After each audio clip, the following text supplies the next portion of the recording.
Анан мына санарип боюнча айтып кетти Диана. Анан кийин дагы бир жигит айтып кетти. Ошол санарипти дагы өчүш керек.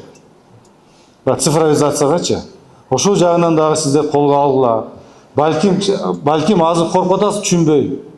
Бирок аны өзүңөр ишке ашырмайынча туруп, сиздер аны эч качан ашыра албайсыңар.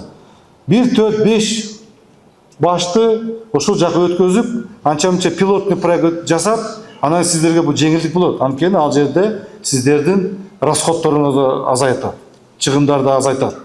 Ошол жагынан карап койгула, санарип жагынан. Биз дагы мына санарип дыйкан деген форумдарды өткөзүп атабыз. Азыр мына жаңы студенттер менен чогуу өзүнчө бир площадка түзүп, өзүнчө алар менен наука менен жакшынакай, бул жерде байке айтып кетпеди, илим боюнча дагы. Биз колдойбуз ошо илимди. Ошол жаңы өсүп аткан, анан кийин биздин профессорлор бар, академиктер бар, бул жерде эжекелер, агайлар бар.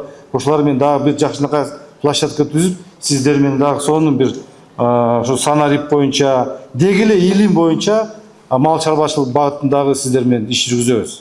Буну дагы бир өзүнчө мен буну мозговой штурм деп коем. Ошону өзүнчө отуруп алып сиздер менен чогуу мозговой штурм жасап, бир жакшы балким дүйнөдө болуп аткан кадамдар бар. Ошол боюнча да сиздер менен сүйлөшөбүз.